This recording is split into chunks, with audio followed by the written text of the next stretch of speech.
35 كيلومترا في الجنوب وأقل منها ب5 كيلومترات في الشمال. منطقتان في سوريا آمنتان على الطرفي النقيض جغرافيا وجيوسياسيا تتراميان. فإن كان للأولى من اسمها نصيب بعد اتفاق دول عربية وأمريكا على منطقة آمنة في الجنوب السوري محرمة على تغلغل ميليشيات إيران التي حولت حدود سوريا والأردن لممر تهريب سلاح ومخدرات،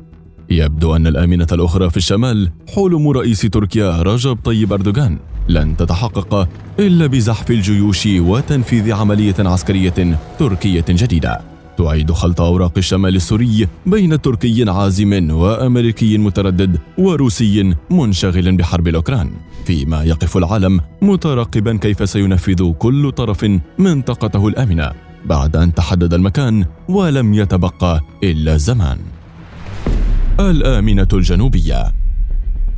لم تمض أيام على تصريحات العاهل الأردني عبد الله الثاني حول دعمه لتشكيل ناتو عربي أو شرقي أوسطي، مع ربطه بقلق أردني مستمر من تغلغل إيران وميليشياتها على الحدود الجنوبية لسوريا مع الأردن وتحويلها لممرة تهريب، حتى خرجت تقارير إعلامية لتكشف خطة إنشاء منطقة آمنة على الحدود السورية الأردنية بعمق يزيد عن 35 كيلومترا في وقت قريب جدا لمواجهة التغلغل الإيراني وتعويض الفراغ الروسي،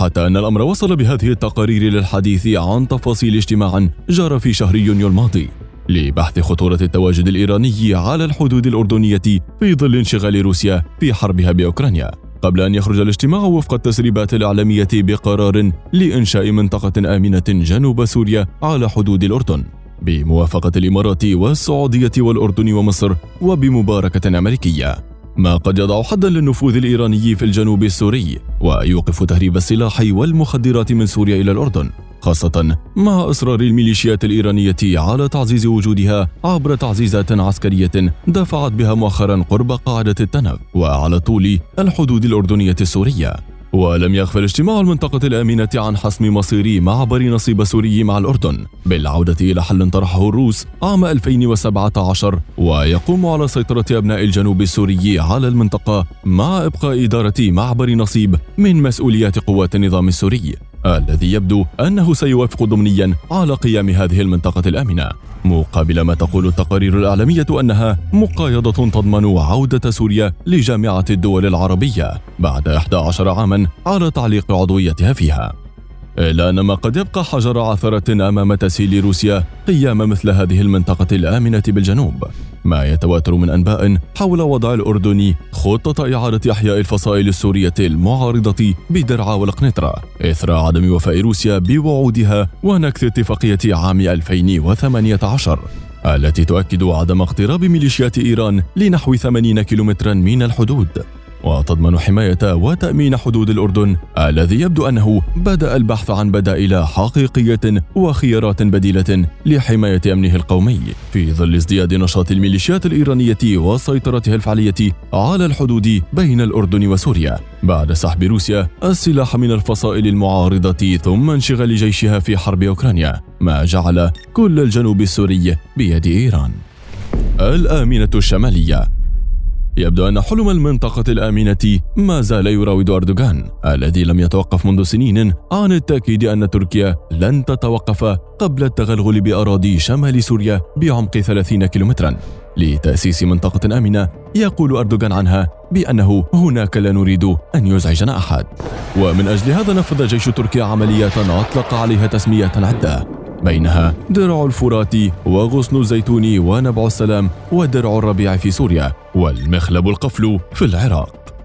واليوم بات أردوغان أقرب وأقرب لتنفيذ عمليته العسكرية الجديدة بعد أن عاد من قمة حلف الناتو الأخيرة ليقول لمرافقيه لقد اقتربت العملية العسكرية في سوريا وربما تكون مفاجئة في الليل، ما يشي بأن أردوغان أخذ الضوء الأخضر لعمليته بسوريا رغم تحفظ وتردد أمريكا التي تدعم قوات سوريا الديمقراطية قسد، إلا أن انشغال الغرب كله بحرب روسيا على أوكرانيا وحصول أردوغان على مقايضات مقابل قبوله بانضمام فنلندا والسويد للناتو يزيد من رغبة الرئيس التركي بتوجيه ضربة ربما تتغاضى عنها أمريكا. في وقت يتواصل الدفع بتعزيزات وجحافل تركية إلى الحدود مع سوريا وداخل مناطق سيطرة المعارضة السورية المدعومة من تركيا في الشمال والشرق، بينما تعد لها العدة ميليشيات قسد التي اقتربت بحسب أنباء من عقد اتفاق لتشكيل غرفة عمليات مشتركة بإدارة جيش النظام السوري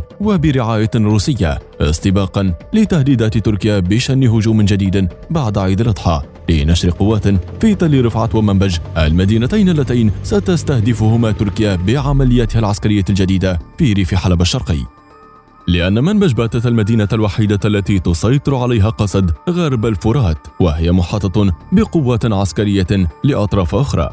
أما تل رفعت فهي نقطة الاتصال الوحيدة لقسد مع منطقة عفرين التي خسرت السيطرة عليها في مارس عام 2018، ما يعني قيام منطقة أردوغان الآمنة على طرد ميليشيات قسد وقضم المزيد من المناطق الخاضعة لسيطرتها بمبرر معلن من تركيا لإعادة مليون لاجئ لشمال سوريا.